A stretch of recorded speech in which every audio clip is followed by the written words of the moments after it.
Hello সবাইকে। আজকে আমার রেসিপি ব্রেড পিৎজা। শুধুমাত্র কয়েক টুকরা ব্রেড দিয়ে বানিয়ে নিতে পারো একদম ঘরোয়া পদ্ধতিতে এই ব্রেড পিৎজা। পিৎজা খেতে কিন্তু ছোটোর থেকে বড় সবাই খেতেই ভালোবাসে। চলো তাহলে বানানো যাক। তার জন্য এখানে ব্রেডগুলি নিয়ে এইভাবে ছোট ছোট টুকরো করে কেটে নিতে হবে। তারপর এর মধ্যে এই ব্রেডটাকে একটুখানি ভিজিয়ে নিতে হবে। তার জন্য এখানে আমি দিয়ে দিলাম 1 গ্লাস দুধ আর একটা ডিম। এখানে তোমরা চাইলে দুধটা স্কিপ করে শুধুমাত্র ডিম দিয়ে ব্রেডগুলিকে ভিজিয়ে নিতে পারো। দুধ আর ডিমটা দিয়ে ব্রেডটাকে এভাবে ভালোভাবে একদম ভিজিয়ে নিতে হবে, যেমনটা আমি করেছি।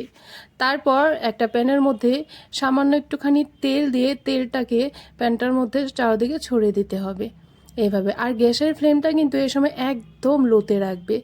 তারপর এভাবে ব্রেডগুলি দিয়ে সুন্দর গোল করে রুটির শেপের মধ্যে এভাবে সুন্দর করে হাত দিয়ে বসিয়ে দিবে। এইভাবে সুন্দর করে চারদিকে ছড়িয়ে একদম গোল শেপ করে রুটির মতো করে বসিয়ে দিবে। তারপর এর মধ্যে আমি দিয়ে দিব, যেহেতু আমি বলেছি ঘরোয়া পদ্ধতিতে, এর মধ্যে দিয়ে দিব আমি ম্যাগি মশলা। এইভাবে ম্যাগি মশলাটাকে সুন্দরভাবে দিয়ে দিবে। তারপর দিয়ে দিব এখানে টমেটো সস দিয়ে তারপর এখানে দিয়ে দিব আমি মেয়োনিজ দিয়ে ভালোভাবে ছড়িয়ে দিব।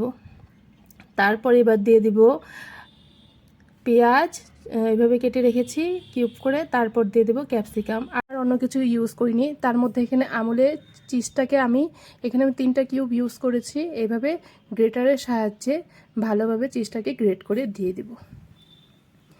দিয়ে এবার কিন্তু আমি গ্যাসের ফ্লেমটাকে একদম মিডিয়াম করে 10 থেকে 15 মিনিটের মতো ঢেকে রেখে দিব। সত্যি বলছি, এইভাবে কিন্তু বানিয়ে খেতে পারো, একদম সময় কম লাগে। আর বাচ্চাদের তো সবসময় বায়না থাকে পিৎজা খাওয়ার জন্য। আমি বলছি আমার কথা, এইভাবে বানিয়ে দেখো, খেতে কিন্তু দারুণ লাগে। তারপর উপরে একটুখানি আমি দিয়ে দিব গোলমরিচের গুঁড়ো আর কয়েকটা চিলি ফ্লেক্স দিয়ে ঢাকনা দিয়ে ঢেকে 10 মিনিটের মতো রেখে এরপর আমি ঢাকনাটা খুলে দেখাচ্ছি তোমাদেরকে। শুধু দেখো কতটা ফুলেও গেছে, চিজটা একদম মেল্ট হয়ে গেছে, আর দেখতেও কতটা সুন্দর লাগছে।